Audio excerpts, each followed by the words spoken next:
Ladies, gentlemen, boys, and girls, welcome to Extra Op number 3 of Metal Gear Mondays, the Games Club style podcast where we cover all things Metal Gear from left to right, inside and out, top to bottom. I always mess that up in pseudo, semi-historical, pseudo recreational order. My brain is broken.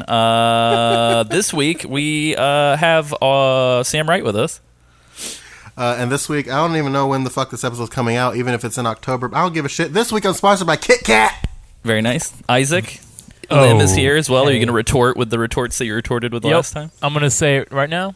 Kit Kat sucks. Dude, what the fuck, man? We've also got James Reichmuth. Incredible. Kit Kats they're an okay treat. And we are joined by a very, very special guest, special correspondent to the show. Ladies, gentlemen, Shebas and Cats. I introduce you to Allis Chang. What's up, guys? Yay! Oh, hey! It was like so hard to laugh. Not to laugh. That's the summary of this whole podcast. It's so hard to laugh. Yeah, we're so hard to laugh. Thanks, guys. Yeah. So we are. This is. The hate is flowing already. Yes. And I forgot to introduce myself. So as always, I'm your host, Alessia Summerfield. Oh, what a surprise! Oh my goodness! Oh my god! I wonder who it is. Golly. Oh, piece of man. shit. Oh god. Oh, I love it. Sam. So punchy. I'm getting feisty. I'm feeling feisty. I've had a lot of sugar. We stayed up late. Yeah. So for anybody who is listening to, who has listened to Silent Hill 2 and Uzumaki, this is the direct sequel to those. So if you will remember, Isaac, Sam, and myself, Eastern time, it was about 3:30 when we finished in the morning. Central time, it was 2:30. Pacific time, Sam was coming in at a nice 12:30. But like, I go to bed But what? But 9. Yeah, but what, Sam? I go to bed at 9. So we've been real sleepy. I feel great. Awesome. Feel well rested. Thank you. Welcome back, James. But yeah, so before we get too far along into what this episode is going to entail, Allis, would you mind introducing yourself a little bit, telling us how you found the show and how you got into Metal Gear? Well, I found the show when I was kind of looking into old nostalgia from my childhood, and I was listening to like a lot of documentaries on Metal Gear at work because my job sucks. Yeah, who works at work anymore? Anyway, and then I was kind of, I don't know, I couldn't watch the visuals, and I was like, I wonder if there's just like a podcast that exists out there that maybe has like a Metal Gear episode. And oh man, it's almost as if we heard you years ago. Yeah, and I found Metal Gear Mondays, and I was like, what? How are there like 76 episodes about Metal Gear? Like, how's that possible? And I kind of just started like binge listening to it at work on the way home, and then basically just was like, hey, can a female talk about Metal Gear with you guys? Because there was a lot of Thus dudes. the episode was born. Yeah. Yeah, we were very much He-Man Woman Haters Club here for a long time. Whoa, Sam. Whoa. I disagree. We were the He-Man woman lovers who couldn't get a woman on the show to talk to us because we forgot, because we've been talking to ourselves for a very long time. So we're rectifying that. Sounds psychotic. Yeah, I know. I'm sorry. Do you think that sounds psychotic? It does. Yeah. It does. I was very alarmed, actually, so Allis messaged us just to sort of say hey, but to also say, like, hey, when are you guys going to have a lady on to talk about Metal Gear? And that's when it dawned on me that we had recorded, like, over 110 hours of talking with not a single female voice on the show. And I was like, wow, that's ridiculous. And so, upon thinking about it, I kind of realized that we have a ton of questions. So that is sort of the main topic of this episode. We are getting a female perspective on Metal Gear, and Allis has been kind enough to join us for this, but also join us for some special assignment work. She will be back on some future episodes because she's going to Japan. Can you tell us a little bit about that? Yeah, so I'm looking into going to school there next year. And just going to go over, I don't know, I usually go over once a year if I can, but I'm just going to go over to check out schools and housing and all the crazy fun stuff. Very nice. And I think there will be some special Metal Gear related reporting that hopefully will come back as well. So I'm very excited about that. Yes. But yeah, that's awesome. Speaking of you listening to the show at work, do you feel comfortable telling the insane story that you told me about a very certain episode? Because I think it's fucking hilarious. Sure. So, I mean, we have offices where you can, it's kind of boxed in, but I have the Apple Bluetooth earbuds, and sometimes the Bluetooth connection disconnects and things just start blasting out of my computer. And I was listening to the episode on the Phantom Peen, and definitely there was definitely some content that just started blasting out of the speakers, and I shut it down really fast, but my whole office just got really quiet. Yeah. All the papers stopped rustling. There were no clicks happening on the computer, and I just kind of pretended like nothing happened. So that's the best way to do it. I don't know. I just thought it was funny. It was that episode, of course. I'd never considered this before, but it's funny to me that Metal Gear Monday's embarrassed somebody. Other than us. I was trying so hard to conceal my laughter. Of course this would happen, and it's not safe for work. Yeah, I really wish that I knew what point it played out loud. God. It's just I don't know. There's probably one of us yelling pussy really loud. It's just Sam being yeah, dry.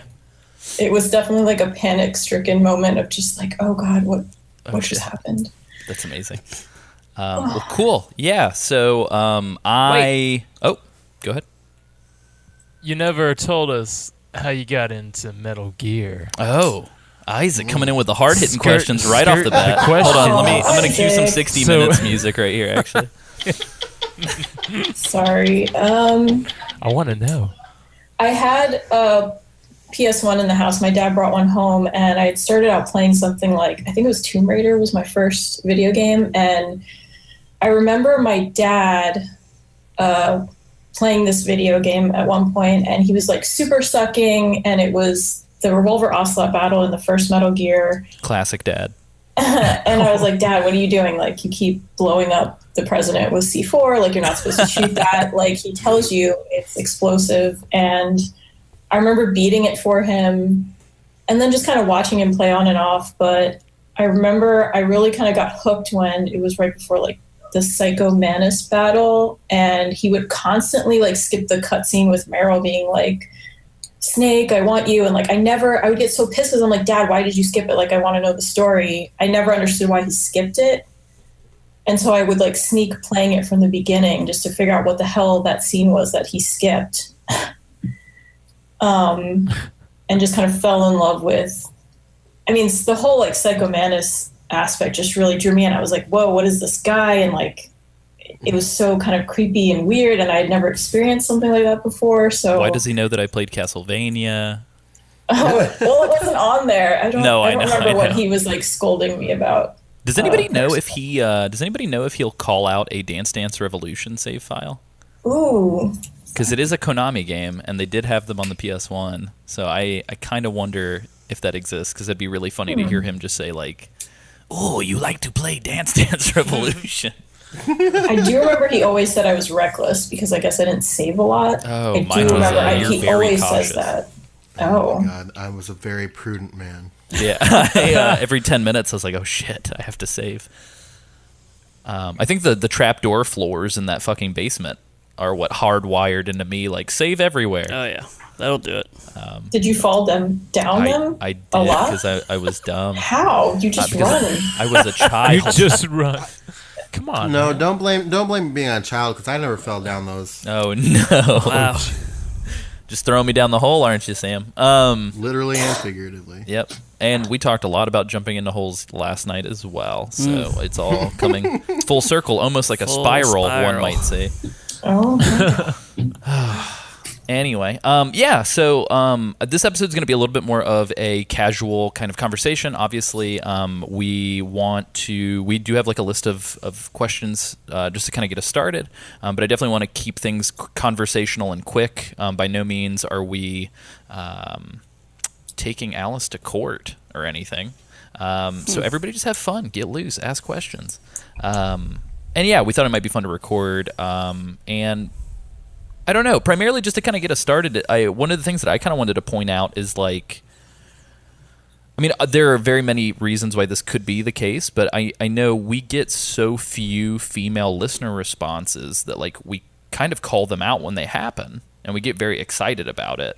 And so one of the questions that I had kind of right off the bat was like, did you ever feel at any point, and like this isn't a leading question at all, like I don't have an opinion on this, or like I haven't really formulated a ton of thought on this, but did you ever feel at any point that like Metal Gear Solid as a game was like not intended for you as an audience member? Did it ever feel like alienating as like a woman playing? I was really thinking about that earlier today, and I'm not sure if it was like Kojima's intent to specifically like leave the female audience out of it. It's hard because I was always really attracted to it. I was really attracted to, you know, the depth of the characters and the story, and just how everything seemed kind of like a movie, and it was really intriguing. I never really thought about it in the form of like, oh, is this meant for a female, or would it detract for a female to like it? I mean, I'm sure it's probably also worth asking, because I know whenever I came to this game, I think I was like 8 or 9 years old, and I think that's most of us except for Isaac and James. So I guess me and Sam, who came to it when it was sort of contemporary. Sam, how old were you? Like, I would have been, man, fuck if I know. I was like 10. Who gives a shit? Yeah. Sorry. So No, it was somewhere like it was like because it came out in what year? 99. 99. So I would have been. I mean, I don't mean to put you on the spot here. 7 or 8. So I guess part of I think what's probably worth establishing, and like Alice, I'm not going to ask you how old you are, but I do wonder if us not necessarily thinking about media critically at that time probably has something to do with it as well. I was going to say that because it didn't occur to me, and it didn't matter that, you know, the protagonist was male, and most of, you know, the female characters in it were like, I don't know, because Sniper Wolf was like super sexy, and Meryl was kind of like lovelorn green soldier. I don't know. I feel like she's also Miss New Booty. I don't know if you remember, but she's got the wiggly walk. I totally got into that bathroom really quick. So. Oh yeah, I forgot pantless Meryl. Yes. Yep. Get that booty. A booty to rival Snakes. Oh no, a booty to rival Metal Gear. No, Snake always went up the best. Yeah, the best booty skit. Nobody has heard it to this point. The best booty skit that will ever occur happened on the Uzumaki episode. So you guys should dig in for like the greatest 2-minute opening skit I think that has been recorded to date. Yeah. In the history of booty skits. History of Metal Gear. Oh yeah, that too. But yeah, so I feel like I'm monopolizing the floor a little bit. Does anybody else have any questions to get us going? So I mean, I guess like following down that line of thought, you know, because I agree that there is a lot of like, when you're a kid, you're not really thinking about these things. As you got older, was there a point where you looked back and it changed your perspective on it? Like, do you have a different perspective on it as an adult than you do as a kid, or is the nostalgia still a factor? How do you kind of work through that? Oh, all the things. I mean, yeah, I was super passionate about the first 4 games.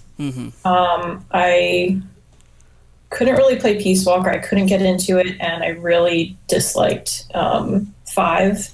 Yeah, I feel that. Yeah. I played.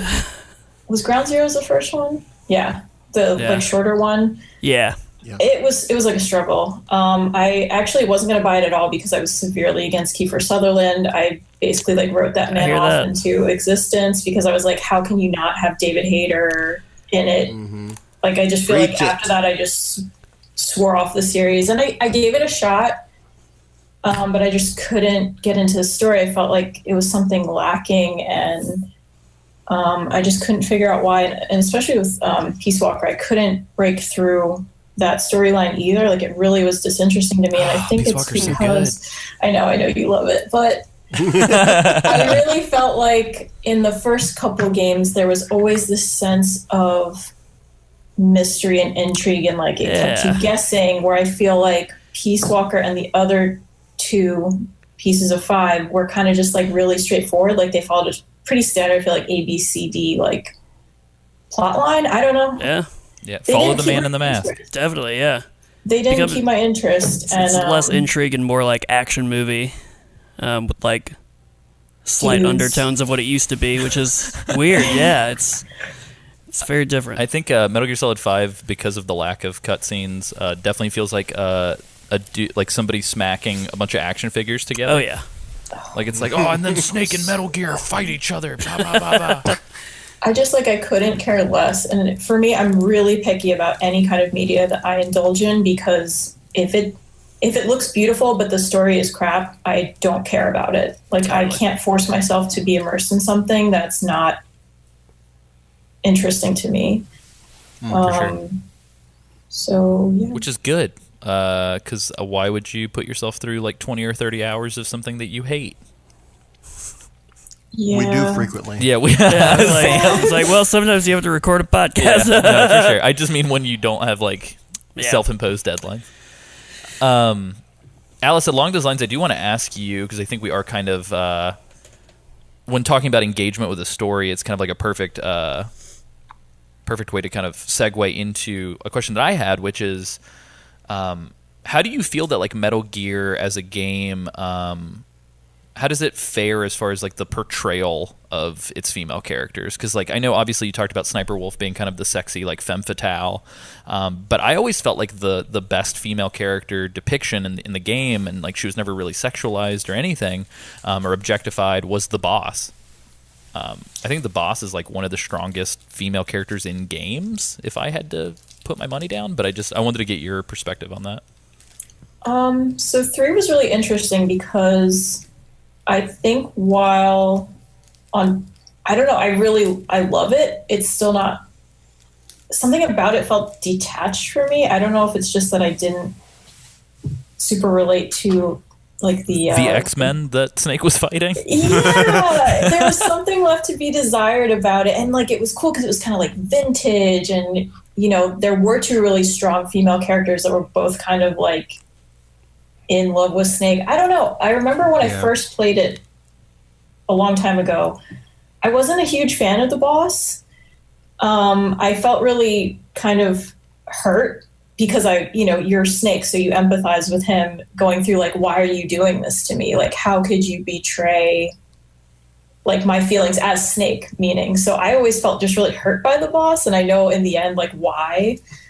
And I think like rewatching some videos on 3, I really appreciate her more now as, you know, an older woman, and kind of seeing her sacrifices. Alice is actually 120 years old, you guys, by the way. I am a vampire. She's an ancient woman. But I didn't mean to derail you completely. I'm sorry. Wait, what? Yeah, I mean, I think I appreciate her a lot more now as a female. I think she's a really interesting character in all the facets that kind of she covers. But I felt like it was definitely weird that she was kind of this like motherly figure, but also like his lover, that she like crossed those boundaries. Totally. Yeah, she kind of feels like the most human character that Kojima's ever written. I kind of feel like outside of the vocal performance, if you were to just read everything on paper, she feels like one of the most fleshed out characters. But that might also be because Kojima dedicated like fucking 6 games to her story. Yeah, I mean, I wish I kind of would know a little more about her, actually, because from not really delving into, you know, Peace Walker and the other games a little bit more, I don't know. I wasn't over the moon about her. I was more of like an Eva fan in that game. I was about to do the ocelot. But, yeah, Yep, there we go. So do you find that you have any other of the female characters in the series that you more identify with or appreciate on a different level than the boss, like as an example? I mean, I kind of always had love for Meryl, just because at the time I kind of identified with her being younger and just kind of, I don't know. The daughter of Matt Campbell. Oh, God.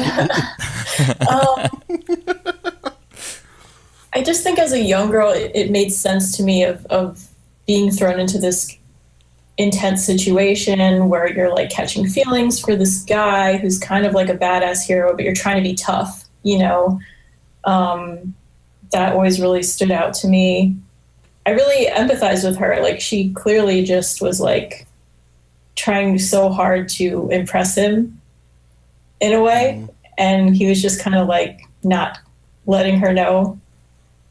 I really liked Meryl. I had a huge crush on Sniper Wolf. For sure. I wasn't a huge fan of like that, like too many of the female characters in 2, even though I love 2. Like 2 is one of my favorites, but Yes. How you Fuel feel about me. Rose? Rose was so annoying. That was her Like- purpose, though. That I was, that was the know. point. I know it was, but Rose and I guess it did doesn't not- make it good just because it's the point. It's just so hard because like as Raiden, I'm just like, oh, please stop calling me. Like, I'm trying to do things here, and you just won't shut up about what day it is. Like, I'm just trying to Hey, do my Alice, do you know what stuff. today is? Oh God. I don't want to talk about it. Yeah, along the lines of 2 as well. I did have in the document one of the things that I wanted to ask you about is the sort of bullshit answer that Kojima gives from time to time about Raiden, which is sort of the like, oh, we did some focus testing and we felt that like Japanese women would feel more like at ease with like soft boy Raiden as the main character. I don't know if any actual like focus group testing was ever done. I think he was just kind of. Having read a lot about that development time, it seems like he was just kind of lying a lot in interviews and to the company just to kind of squeeze in random shit. And so I do wonder, like, as a female who enjoys Metal Gear Solid 2, do you find Raiden to be any different than any other character? Like, does he feel engineered for women? Like, I don't know what the fuck that even means. Like, what are your thoughts? So I thought about this a lot, and when I played 2, you have to understand, like, I was traumatized after the tanker episode because I thought Snake was dead, and I was like, how the fuck? I remember I had finished the tanker, and I went out to dinner with my parents, and I was just like, I don't even know if I want to finish this game. Like, Snake's dead. I was so depressed, and, you know, when I started the plant episode, I was like, what the hell is this? Like, who is this guy? Why is he a pussy? I just remember being so disgusted that like I just wanted to be Snake, you know, like I wanted to be the legendary hero. Just like I was kind of depressed at first, but then as soon as the scene with you know, Vamp in the little room where Pliskin comes in, and I was like, oh, that's Snake. Like, he's not dead. Okay, I can deal with this. Like, I want to see how this plays out. He just shaved. He's fine. Yeah, you couldn't tell it was not Snake at all. Right. Then I felt like invigorated, and I was like, okay, who's this Raiden guy? And there's got to be a purpose. Like, I just kind of was like, oh, this is going to be really dope. And that's when you fell head over heels in love with him, right? Right. I always had a crush on Otacon. So Very good. Good let's answer. not, Otacon stays let's nasty. not get weird. I liked Raiden. No, I want to get 4. weird. I want to get weird. Otacon gets weird. Otacon's looking for stepmoms. I was gonna say, and Otacon gets stepsisters. real weird. Stays nasty. Otacon lost some points when he was like going after Naomi, but that's another Oh tangent. no! Tension. I hate fan service, but I found myself kind of getting way too invested in that bullshit. What do you mean? I was like, she brought it. She took him back to the helicopter. Oh my god! Like when I played 4 and Naomi and Otacon hook up, I was like, yes, yes. I was My like boy. rewatching this today, and I was like, I want to vomit right now. Like, Oh no, yeah, trust me, I bitch felt is, both like at the trying same to time. woo Otacon like that Zoe Deschanel wooed Ben Gibbard, but that's a whole other. Oh, Whoa, Whoa. Shots fired. That's Oh, a damn. good deep cut. Anyway, back to Raiden. I don't know. I do think. Did you say nerds? Nerd. I don't know. I do think there's some kind of magical mysticism around Raiden. I don't know. I do think I liked him as a character, even though I was like in denial for a while. He is very kind of feminine. So He's smooth. He just has like literally no hair because his hair is no, a wig. he's just like he's a dork. But I mean, there was something McLovin. captivating about him once I got past the fact that Snake wasn't dead. I did start to enjoy kind of playing as him, and I don't know if it's just that he's more attractive to a female player or like what all that craziness is about, but Yeah, I don't pay it any credence. I just wanted to throw it out there as let's bust this myth real quick. I don't think 2 would have been as successful without him. Oh yeah, I feel like he's Honestly, like the fulcrum of mean- like the whole story is just like, oh look, random guy can be Snake too. So interesting the way that plot totally changed around, and I think back and I'm like, well, if Raiden never happened, like what would that story have looked at? Like I just don't think it would have been nearly as interesting, especially when, you know, Snake kind of is like change sides. I don't remember saying I was on yours. I was just like, oh shit. Yeah. was Dude, so the infinite ammo awesome. moment still fucking blows my mind when Snake Oh, gives he, like, Raiden all the points at equipment. bandana. Yeah, Oh, yeah, and I mean- Raiden's like, "Are you good?" And he's like, "Oh yeah, infinite ammo." I was like, "What the fuck does this mean?"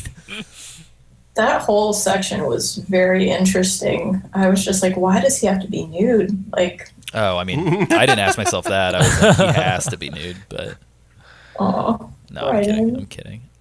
Yeah, so I guess these games also kind of handle like sexuality in general kind of weird because like I mean we'd kind of mentioned it on the MGS2 season, and I know we bring it up from time to time.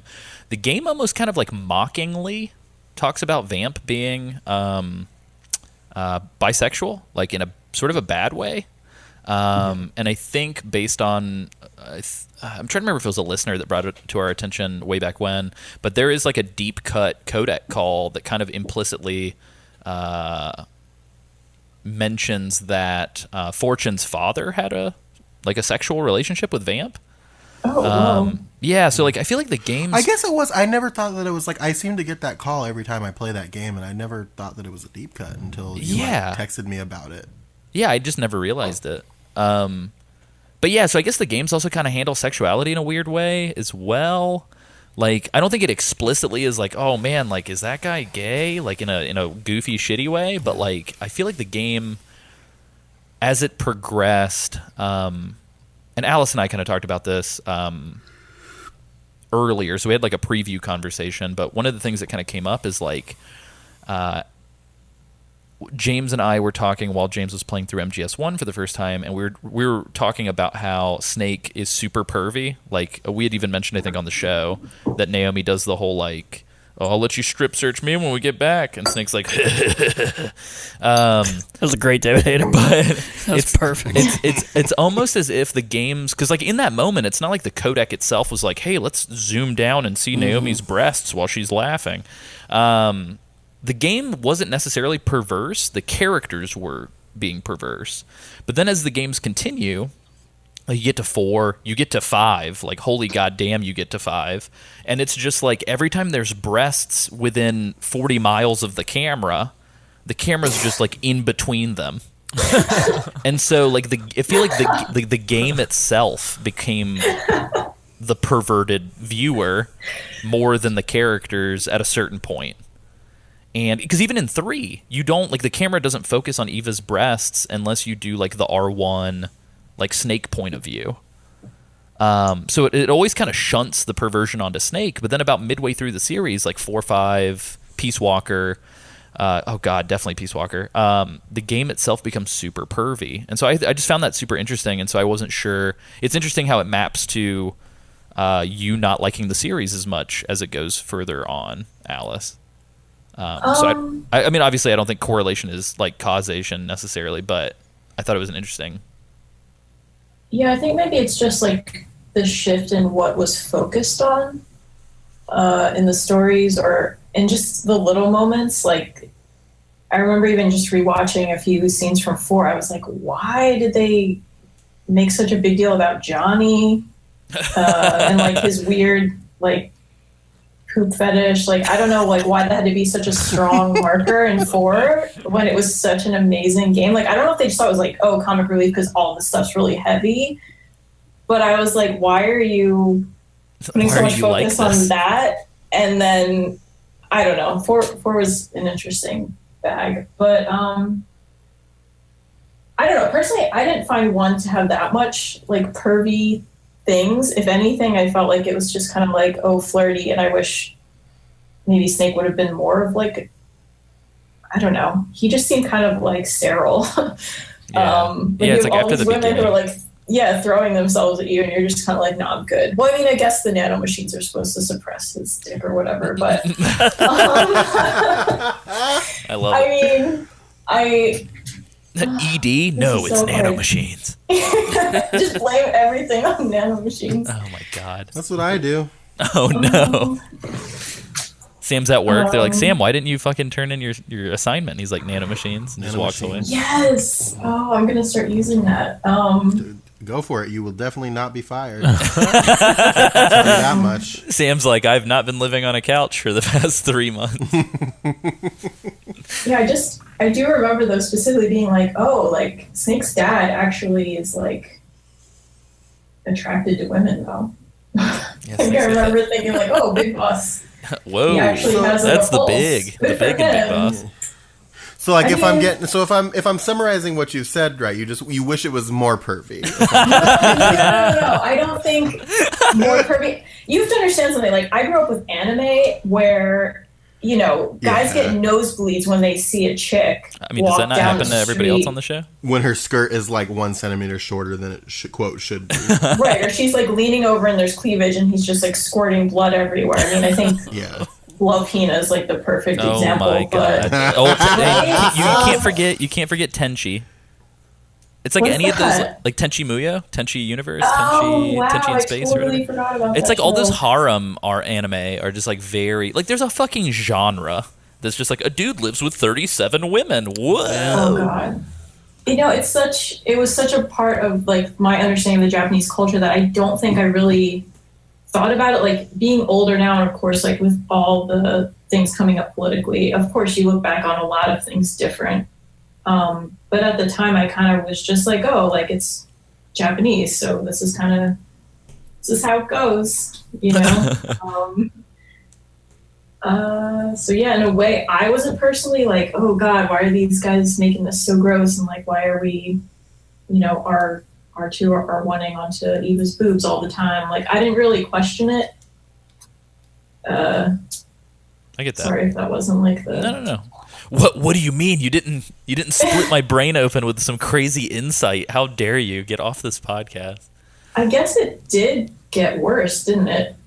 Yeah, I think it's just because 4 is so fan servicey that like unfortunately fan service like equals Yeah. porn Well, dog. I do wonder too how much it was like due to like the art style getting like better as technology got better. Because I feel like there was some of this even early on where like the camera would linger in certain areas, even with like Meryl and things. I might be misremembering, but I feel like it's always been not necessarily like it's definitely like shifted from like being character focused to being like camera focused because as the series continues, there's no characters. But I do feel that the It's like camera's 3 fucking also characters in 5. always kind of been weird. So I do wonder if like it's just more noticeable now because the art style's gotten so much more realistic over the years. Yeah, that's a good point you brought up because I was noticing like the Beauty and the Beast unit today, and I remember when I originally played it, I was just like, whoa, like their, you know, rendering is so incredible. Like I could see the sheen on their uniform, and I was just so blown away by the quality of how far it had progressed as like I don't know, visuals. Mm-hmm. And I remember watching it today and I was like, oh god, this is disturbing. Like, yeah, this is like a latex commercial. I'm uncomfortable.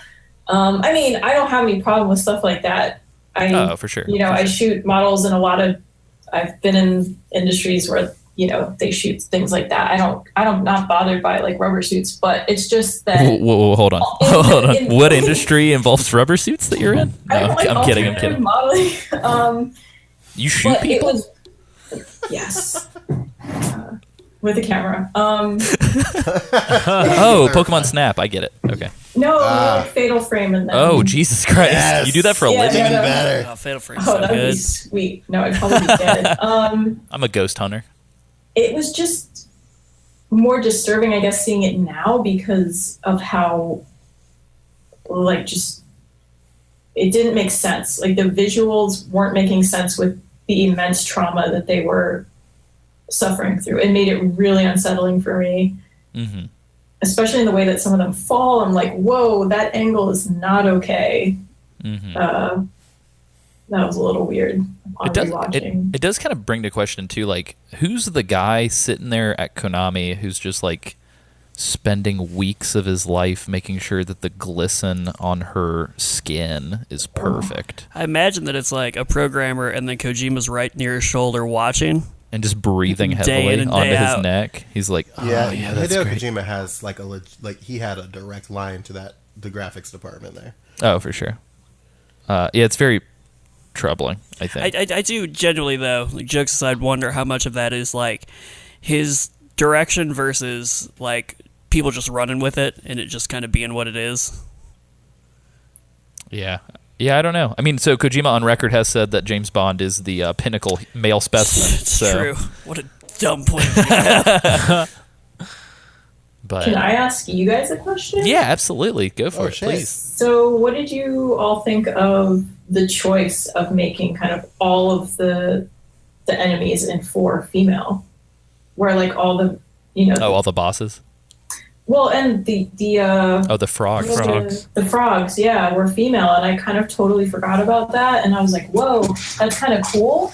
But at the same time, I'm like, oh damn, that kind of sucks because then you're just killing off a bunch of women. Yeah, it's like it's the Resident Evil 5 conundrum, where it's like, oh, that's cool, new location. Wait a minute, we're only killing black people? This feels very weird. Oh yeah, that was bizarre. Yeah, I remember the first time I played was 5. Like, this isn't okay. Yeah, like at first I was like, oh, this is kind of a cool new location. And then I was like, oh my god, I'm committing genocide as a bulky white man. This is fucked up. Yeah. But yeah, I guess you literally just brought it to my attention. I did not, I guess because my brain always focuses on like the cannon fodder baddies, like the sort of terrorist bigger, random yeah. scrub dudes, Right. that I completely forgot that like most of the big bads other than Ocelot are ladies. Because even Naomi, like in her weird double crossing, I didn't double cross or whatever, is also kind of lumped in with them. So it's like you get Vamp, you get Ocelot, but then every other boss is a woman. I didn't even think about that. That's I interesting. didn't even realize that either. Then you got like I was a Sniper little Wolf upset and- about how they were all cannibals. Yeah, their stories. It's because are they're a little women. bit All women are iffy. cannibals, right? Yes. I mean, when he was talking about how the one was like grabbing ravens and like ripping their heads off or whatever, I was like, can you grab a raven? Like I was like fact checking him. I'm like, I don't think it works that way. Their stories were a little bit of a stretch. You can befriend a raven and then betray a raven, but I don't think you could just grab a raven. You can quoth Because the I think raven they as said, well. like the story that she, when the ravens were eating everybody, she like, whatever, she killed them instead. And I was like, they probably would have just flown away. Like, I don't think that's possible. Yeah. Anyway. James looks like he's getting ready to say something. No. Oh, okay. Just You looked standing very there. like it was like there was like a wind up coming. I was like, whoa. No, I was laughing. I think the idea, because it is ridiculous. The idea of just grabbing a fucking raven out of there, like Yep. it's goofy. I could be wrong, but I'm wanna- pretty sure that was in the content. So It probably It was. was. You're probably It's- Drebin talking about. I don't think you grabbing can. everyone a was raven. just lying about everything. Yeah. Yeah. The Welcome to the Metal I Gear wanna universe. We have there are 3 black people, period, and then a Yeah. bunch of ladies are getting murdered. Yeah, that's can we rough. talk about that? Like, I know it's not female based, but I was like, why do all the black characters have to either die or they get really screwed or not enough screen time. Or they're all Let related. me tell you, they're all I related. don't know. It's So so like frustrating. Fortune's related to Scott Dolph, who's also black, so Right. we got that connection. And then Sigint, you're like, oh man, Sigint and DARPA Chief, we have two different characters. No, they're the same fucking character. Yep. And then you have Drebin, and then you have Peter Stillman, and I'm pretty sure that's all the black people in all of Metal Gear, other than the little kids in 5. Was You're Gray right. Fox black? Gray Fox is not. If you look at his profile, his character profile in the original Metal Gear games, he's just like a little white character sprite. I think he has Okay, white I hair. wasn't sure. And he's like super white in the Yeah. portable games. He's like ultra white. Oh, He's man. albino white. That does suck. Well, I He's guess like Phil white, he's got, Lamar- like, platinum hair Doesn't Phil Lamar voice him? in the in Twin Snakes, I think. Oh, gotcha. Yeah, I was gonna say that might be the confusion because Phil Lamar is a black man. Oh. Yeah, I've never looking for representation for myself in Metal Gear has not been the best place to go. You know, black people, gay people. Oh, there's the one guy. What's his name? Kevin in Rising. Oh yeah, in Rising. Yeah. So we get is that- hip Oh. urban Kevin. Yeah. I totally forgot about that game. Oh no. That game's also like $3 right now, I think, on It's not. Steam or something. Oh, and you know what? I bought that at full price. That pisses me off Hey, so bad. I did too. It's a wonderful game.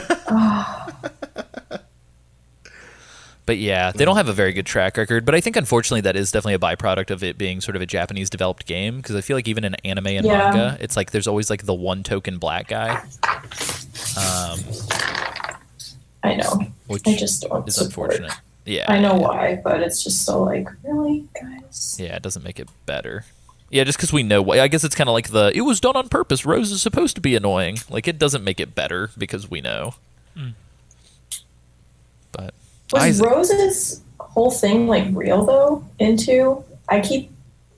Yeah, that's the sort of, it's up to, I think originally the ending of 2 was supposed to be way more ambiguous intentionally because Kojima, quote unquote, wanted to end the series there.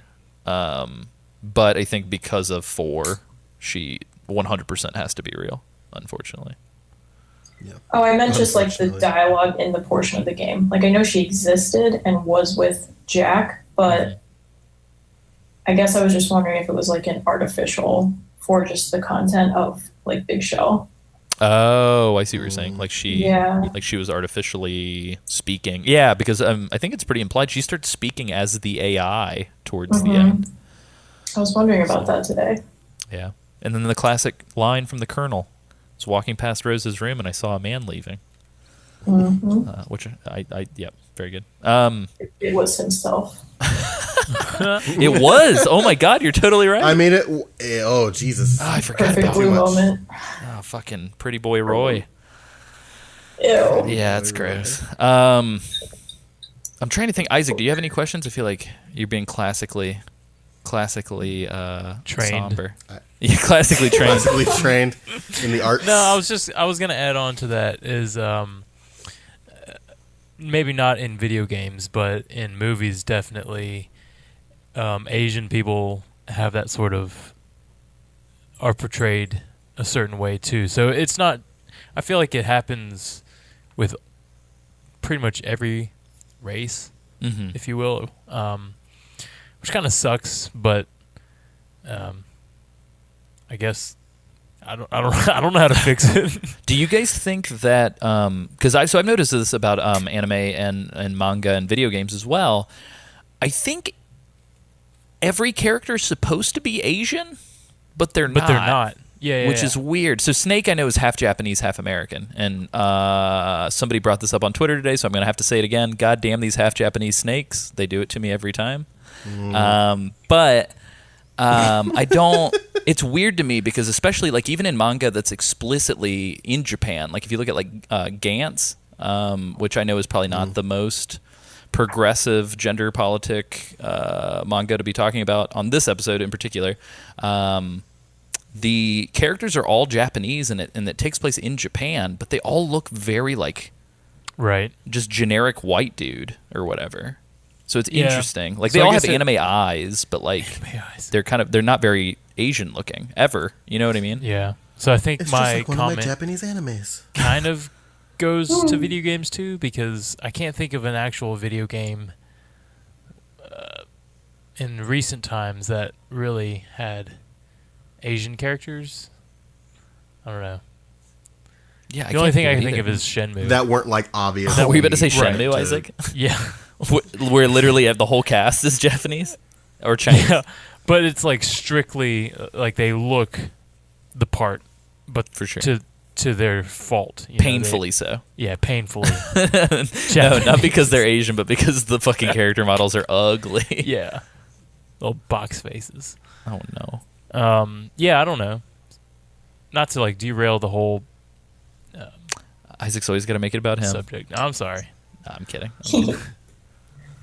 I will say we talked about it last time. Uzumaki, I think, did a pretty good job. I think some of the characters in that manga look pretty Asian, but That's true. it's like barely though. It's vaguely Asian. My favorite phrase. But yeah, that's the thing. Vaguely Asian.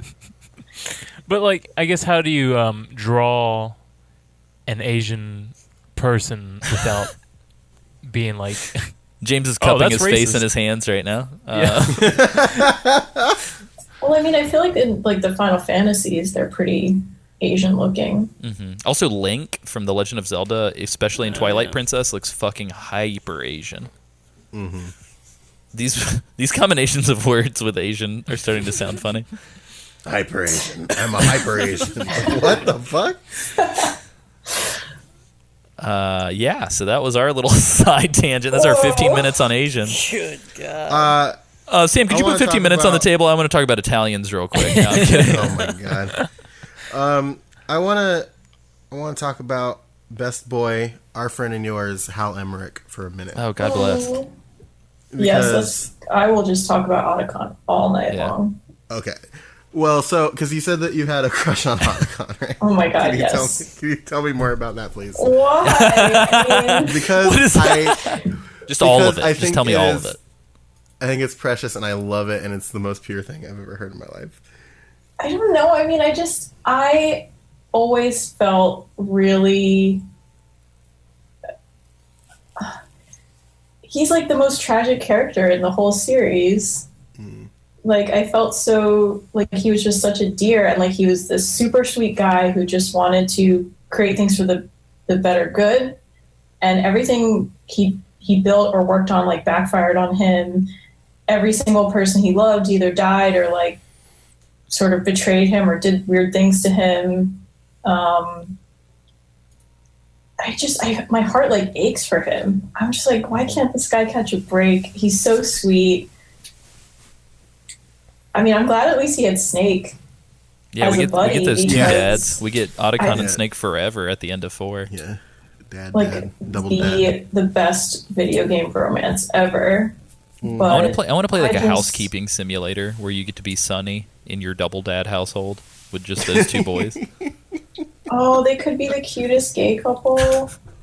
Could be. I don't know what you're talking I'm about. sure there were some yaoi fan fictions about that. Oh, I'm I sure. can, based on our fan fiction episode, I can confirm that there is volumes of Yeah, I knew homoerotic it. fan fiction. Writers. Let's be real here.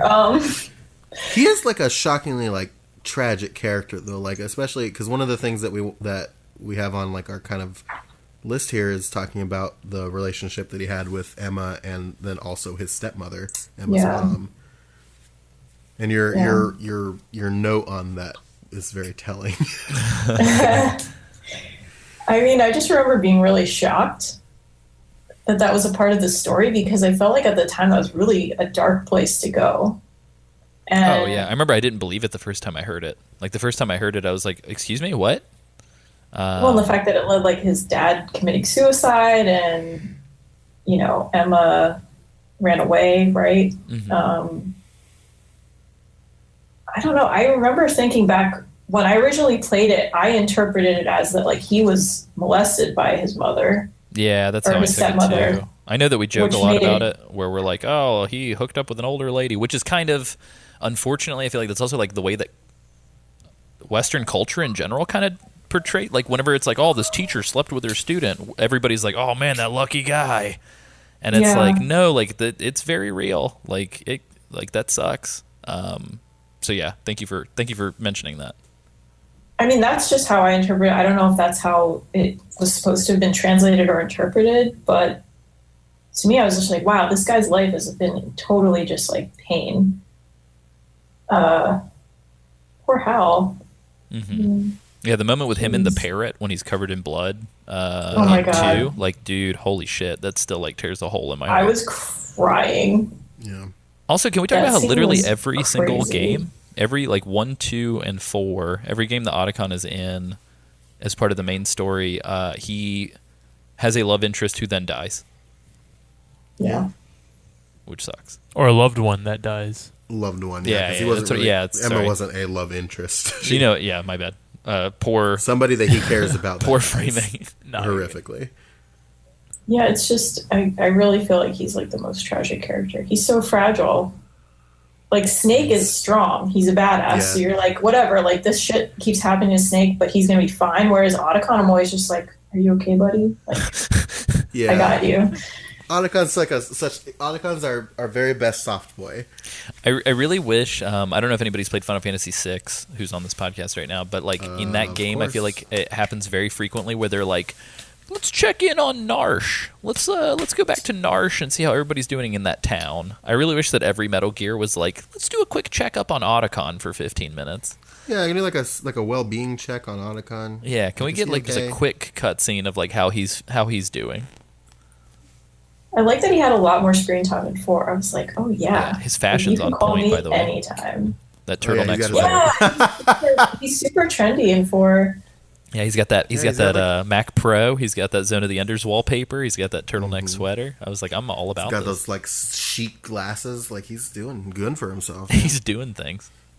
I was He's not a happy he's a- about. Sorry. No, go for it. I was not happy about Naomi telling him to take his glasses off. I was like, just accept No, him. don't. Yeah, don't make him take his glasses off. That's I iconic. know. Wait, but do you guys do things with glasses on? Because I find it very troublesome. Like, why you're gonna break your glasses? Why would you do that? That's a video game, Alessio. And also sometimes All right, depends on what's going on. that's fair. Interesting. That's fair. On that, let's very just let's sorry. sit on I'm that so for a sorry. second. Let's just Yeah, pregnant let's let that pause hang on that in the for- air. James, do you What find has Otacon to happened? be an attractive man? He's a good-looking boy. He's Aw. Hold on, to quote the T1000, this is a really good-looking boy. Do you mind if I keep this Mind picture? if I keep this? I didn't mean to quote a literal robot when I said. What have I Good looking become? You can't pass the CAPTCHA test, James, I because truly you are a can't. robot. I'm not a robot. Oh my god. Very nice. Does anybody have any other? Alice, do you have any additional questions for us? Because right now the ratio is like 17-1. I want to know how. I mean, I know you love the boss, but I was wondering what are some of your favorite female characters, or like how you felt about female representation in the series Oh, that's awesome. in Good question. general. Isaac, Yeah. start us off. Woo, buddy. Gotcha. Well, let me just tell you. I think in terms of the way that they're portrayed is kind of skirting the line, but I can understand like the culture of it and whatnot, and how. I mean, I don't want to say that's Japanese culture for you, but I don't. I mean, is it? Whoa, Isaac's throwing bows from Malaysia. He's like, fuck those Japanese bows. No, I don't know. I mean, because like you see stuff happening, like all these crazy Japanese things, and people are just like, "Oh, that's just Japan for you." So I don't know enough about Japanese culture to be like, "Oh yeah, that's kind of normal," in terms of how they're portrayed over there. To How did really say you one. feel though, Isaac? I thought it was it was a little much, just a little. Do you have any 'Cause, favorite ladies? Do you have any favorite ladies of Metal Gear? Oh man, favorite ladies.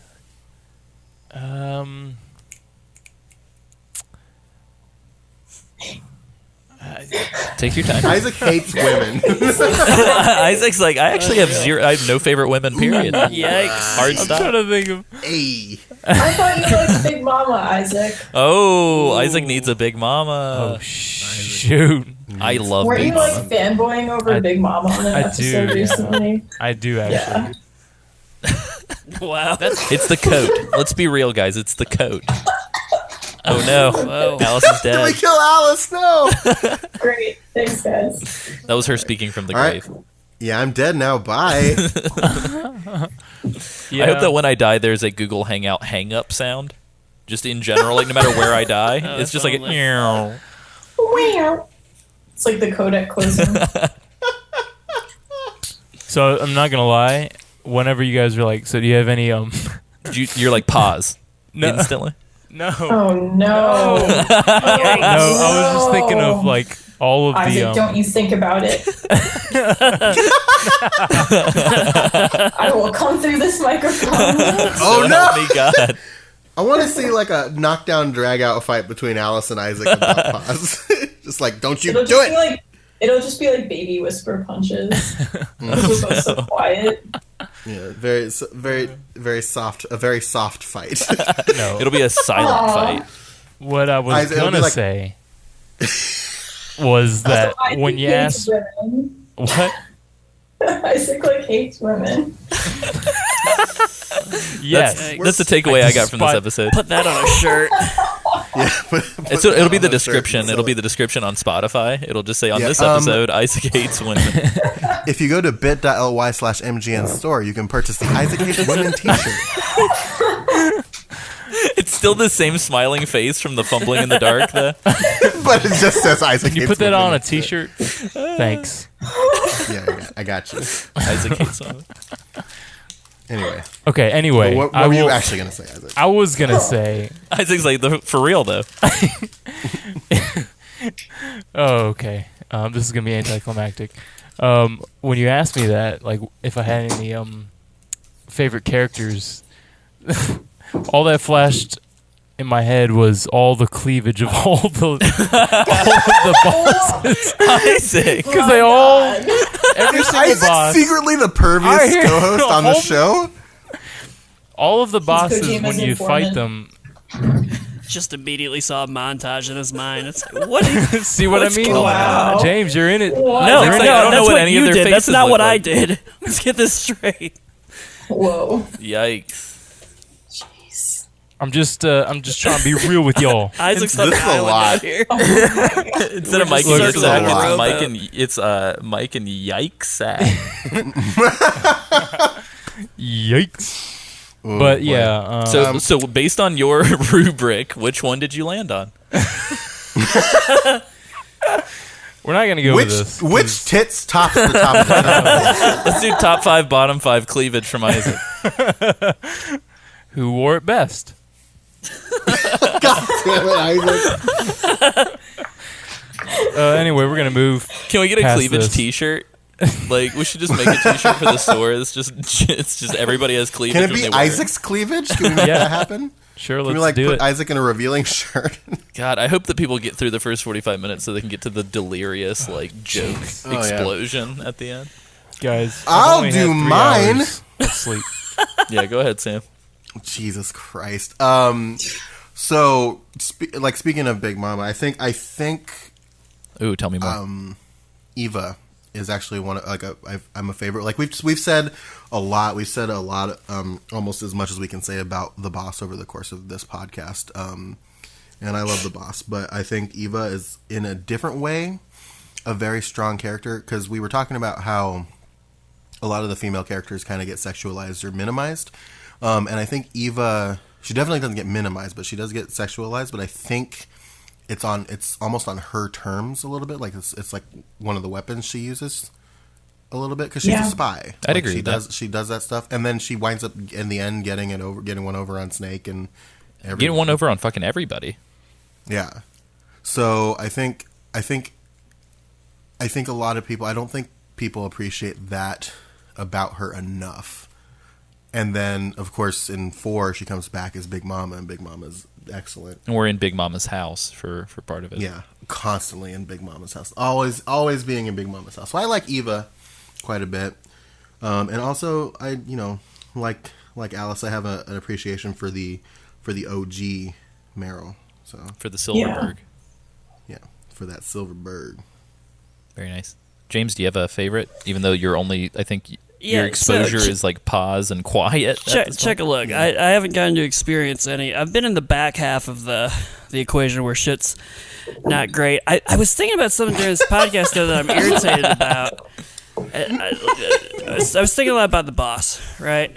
And like I think she's great in 3. Good character, good stuff. But then like she becomes this like tropey plot device that I feel like I see in every story now where it's like man's anger and pain is all tied up in this one woman who scorned him. I can't get past it. And it's like, that sucks, because she could have been, like, cool for multiple times, but she was cool once, and then they were like, and now you're a plot device for Big Boss to be a dick. Yeah, she becomes kind of like a semi-religious figure. I Totally. feel like afterwards. Yeah. But it's not just Boss. It's kind of funny if you think about it. It's the reverence for her and the interpretation of that reverence is the fucking main conflict between Zero and Boss. True. So it's 2 different men interpreting Yeah. her scorn differently, It's hating weird. each other.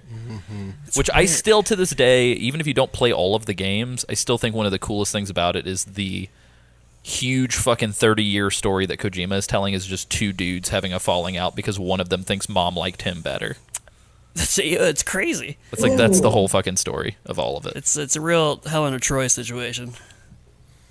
But no, I think that's a fair read. I think, Kojima kind of squandered a really good character and then Yeah. used her as like a shitty writing And then he device. just stopped writing female characters after that. He was Yeah. just like, I'm done. Right, like literally, like he put Quiet in a video game. Yeah. and Well, Quiet did not is write her yeah. character. Quiet is arguably just literally breasts with a Yeah. sniper rifle who doesn't speak. Yep. So it's crazy. which is unfortunate. It's crazy. Mechanically, Quiet's great. Mechanically, But, Quiet's great. Every other And Quiet aspect, has like awful. a couple, not even a handful, like literally 2 really great moments. It's like, why couldn't you have just stretched that out into a full character instead of giving me a glimpse into a story of a fucking hardened war criminal soldier? Yeah, it's also weird considering that Peace Walker and in 5, all of the female soldiers that you can recruit, you fucking count them on one hand, how many you Yeah. encounter. And then when you do recruit him, Miller does his little, like, nice. Oh, yeah, Miller's a creep. And it's like, Miller's got a lot of creepy shit baggage in his You know, little satchel. he's got shit bags. So, James, is that your Alice- answer? It was just the memory of the boss? Yeah, I mean, I like Eva. From Yeah. what I know of Eva. Nice. Eva's my answer. yeah. Also, but Alice, do you have enough experience with? Well, I want to hear Alessio's answer that isn't the boss because we know Oh, yeah. Alessio's No, you're fine. answer is the boss. But do you have enough experience with like Peace Walker and like Ground Zeroes to like, have an opinion about Miller?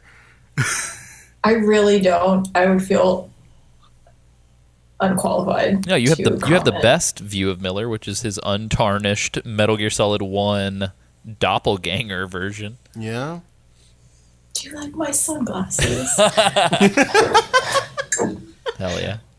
All right, Alessio, what do you got aside from the boss? Yeah, so mine are actually the potential for characters is kind of the It's answer. Rose. No, oh god, no. I think Strangelove and Amanda.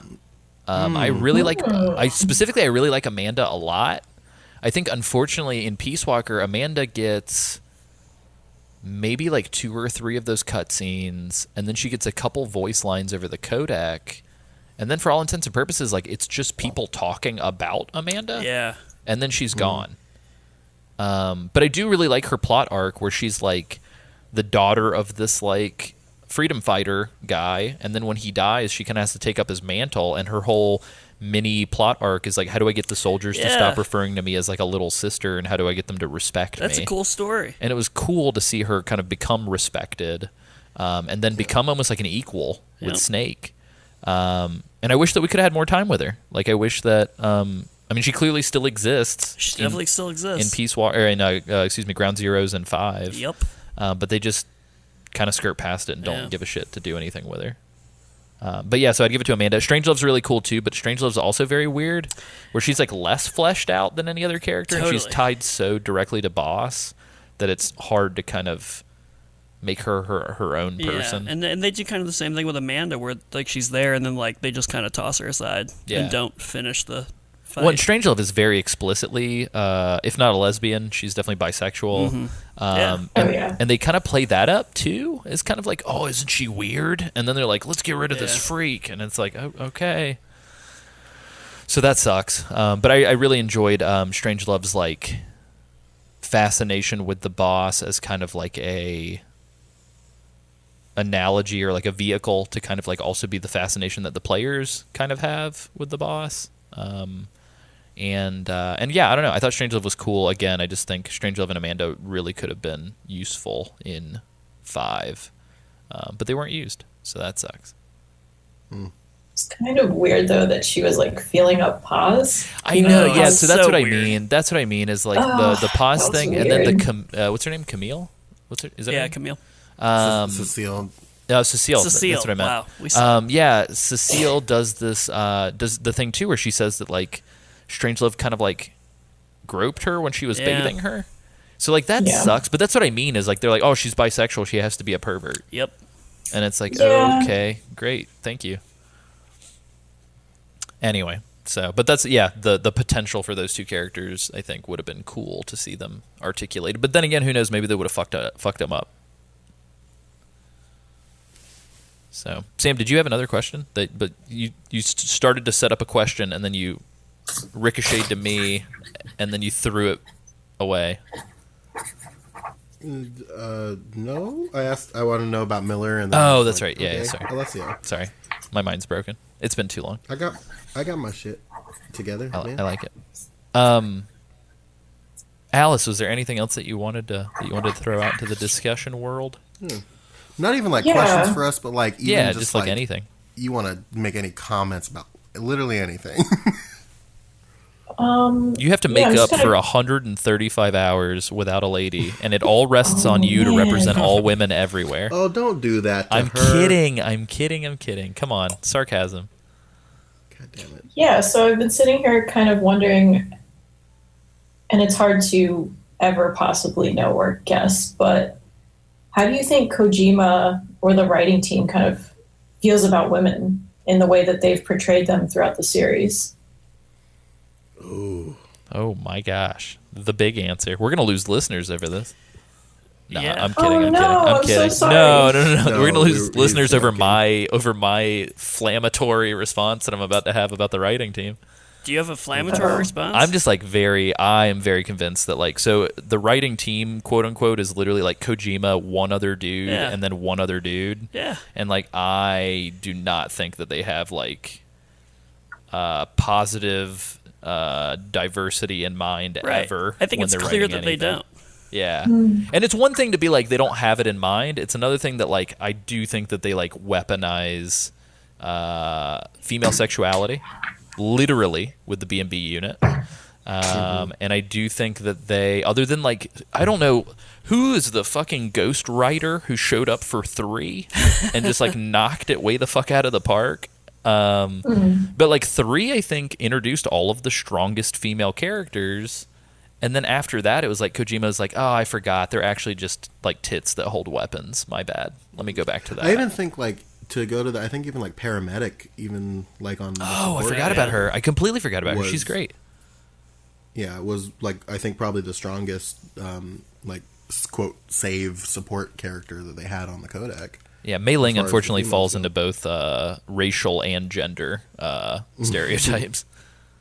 Oh, there's our Asian character. Holy shit, Isaac, there's your answer.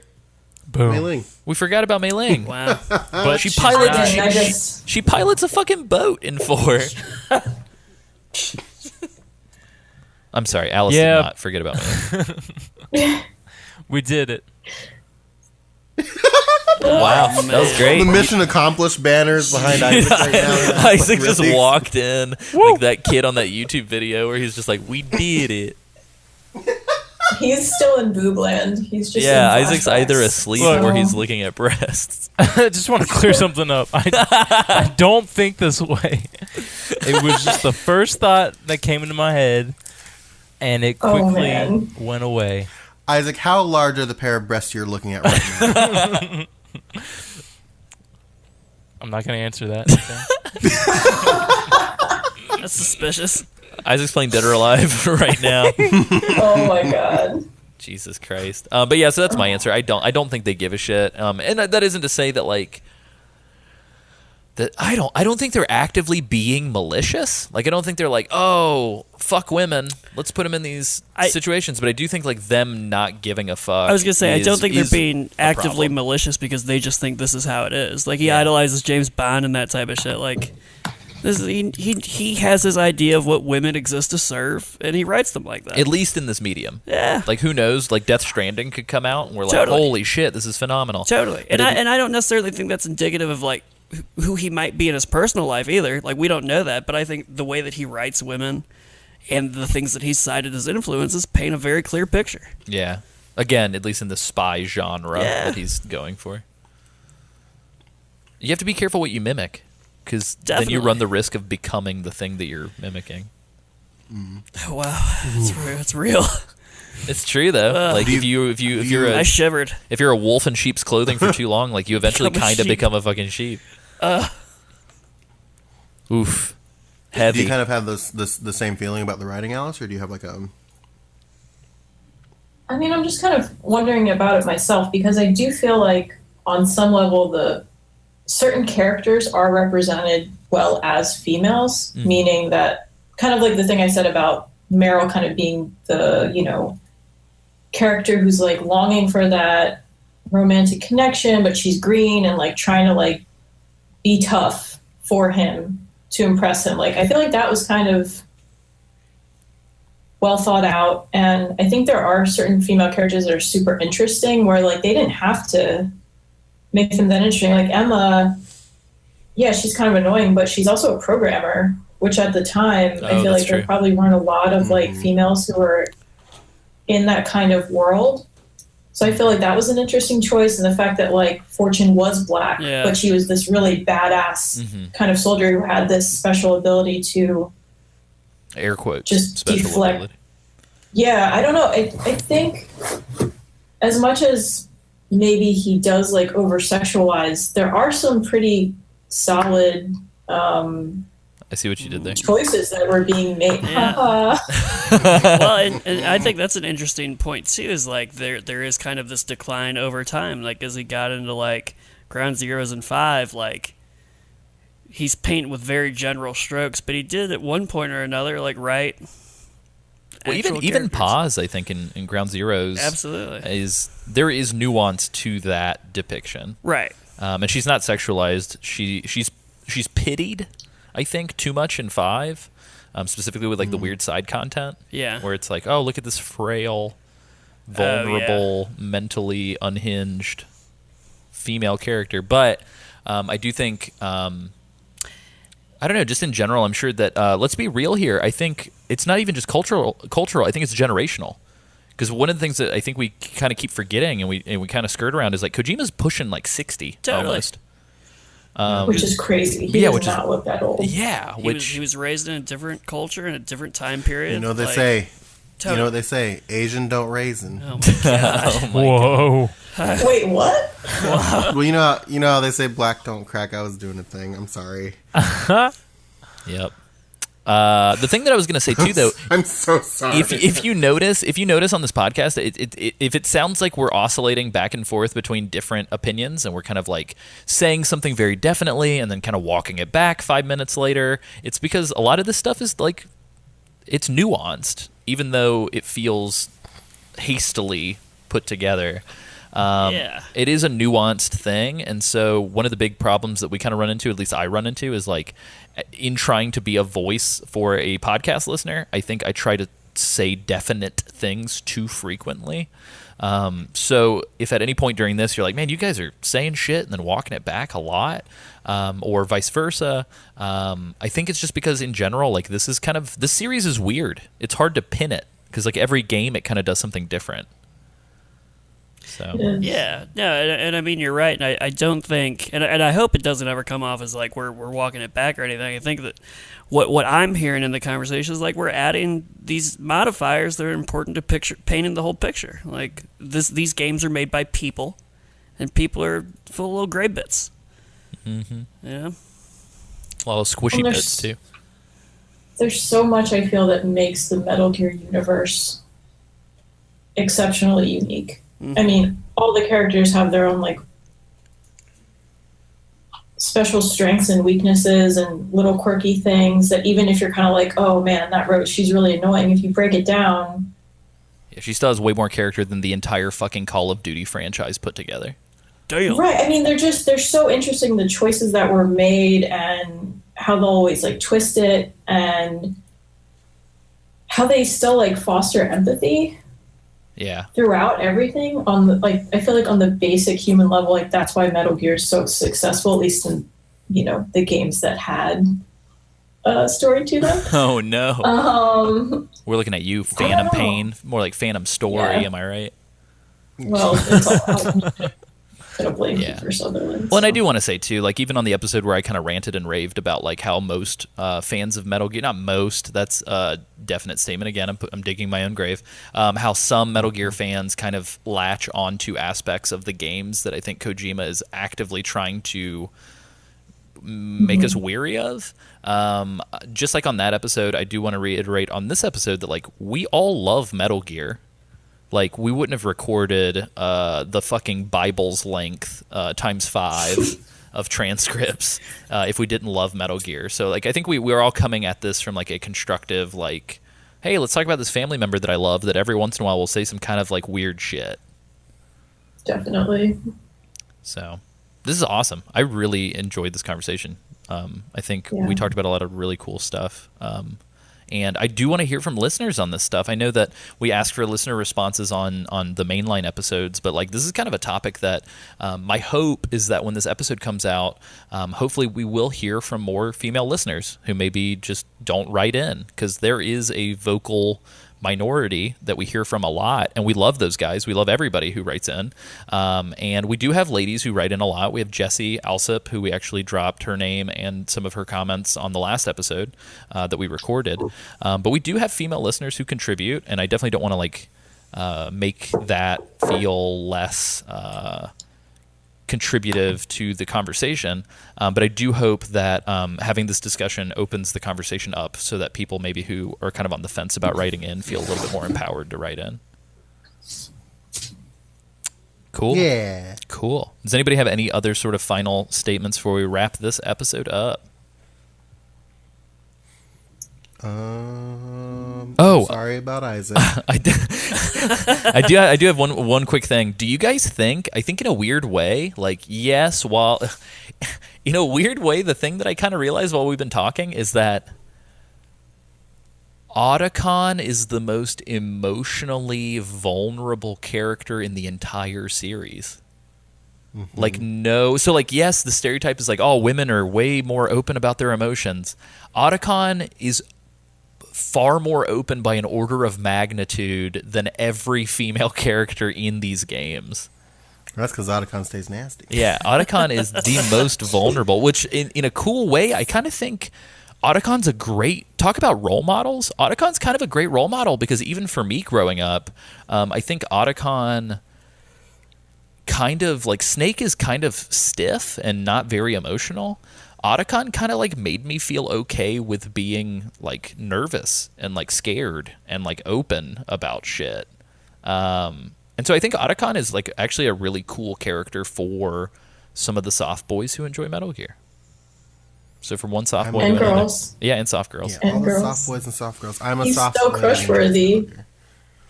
Let's just do an that enjoys episode on Metal Gear. Otacon. Yeah. Can we? Because we're going to do one I on Miller, love so I think we him. need to do one on Otacon. I need a I plushie love of the Otacon that shows up. Sprite? Yeah, the little Sprite Otacon. Oh my god. Love me some Otacon. We need to do a I ballad want like a, what is it like called, a moe pillow? Oh Otacon? no, like a full body Oh. pillow of Otacon? No, that would be weird. Sam's I like, wish he that's was not a weird. real person. Yeah, that would be great. I want like. I mean, Chris Randolph is basically him. That's true. True.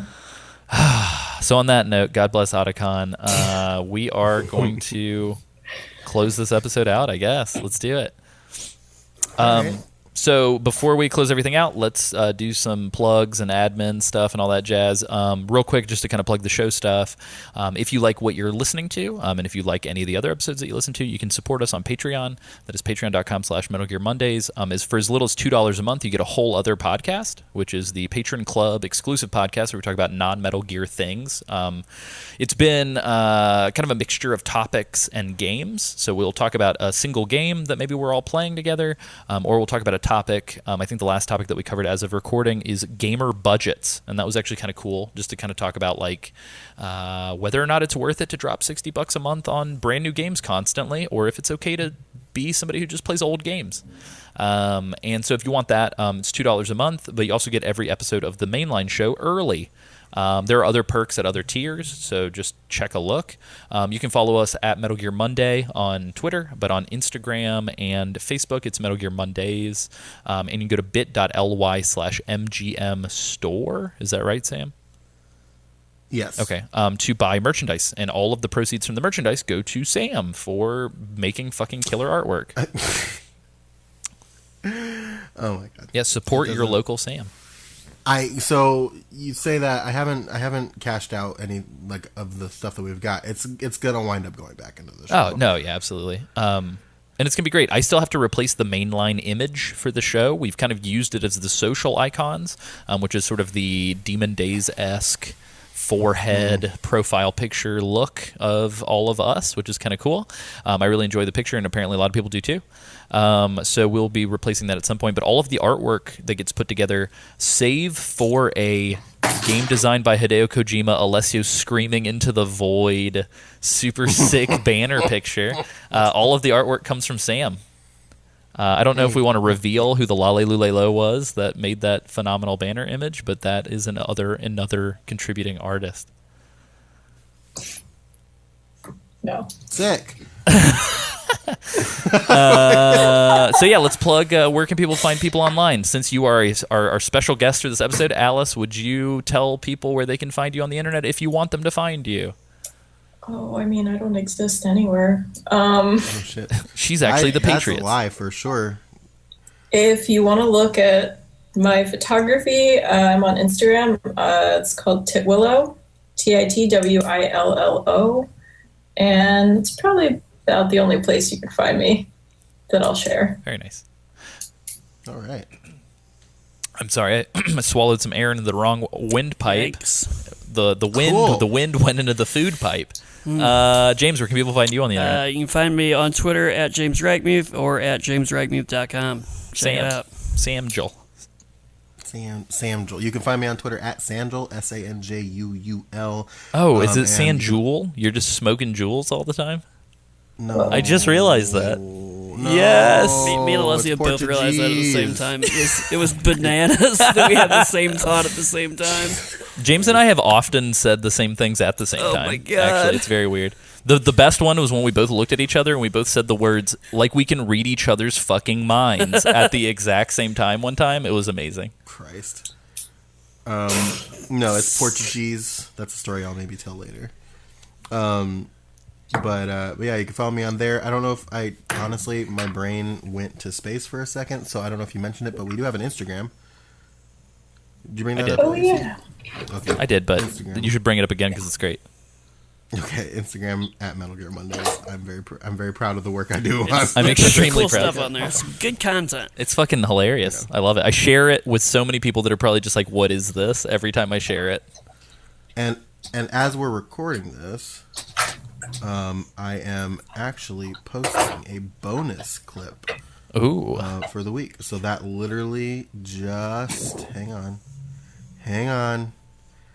My In real phone's time. using up a lot of my phone's using up a lot of bandwidth right now, being on this call and doing this at the same time.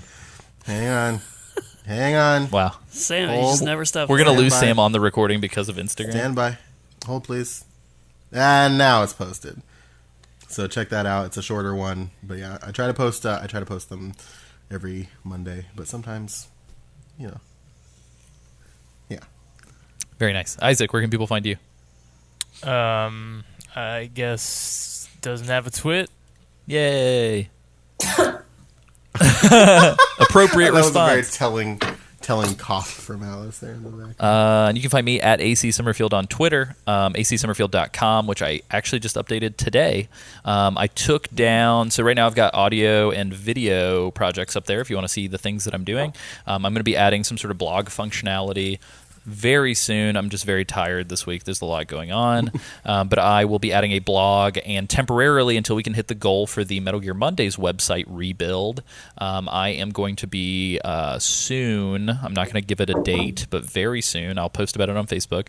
I'll start doing blog posts on Metal Gear Mondays episodes that have show links to some of the notes of things that we talk about, because the way that Spotify and Google Play and some of the other places format our descriptions, it does not behoove us to put links and shit in there anymore. So I'm going to start doing some blog posts for Metal Gear Mondays. So be keeping an eye out for that. But yeah, it lands on me and the rest of us to thank Alice for joining us. Thank you so much. I want to thank, obviously, the panel of fellas that always hops on here with me every fucking time to be troopers. So thank you, James, Isaac, and Sam. And Only if we're super troopers. yes, you guys are definitely super troopers, and your Starship Sick. Troopers. Your Damn. Super Wow. Starship Troopers Turbo Edition Arcade Tournament Edition. Oh my god. X2. He's on fire. But yeah, Alice, do you know about the sign off? You're very creative. Do you have any creative ideas of how we get to this sign off here on episode fucking like 80 something and some change? Oh, I don't know how to get here no. anymore. I don't know what to do. We're running out. What's that? I don't know. What is it? It's just a box. Just a box.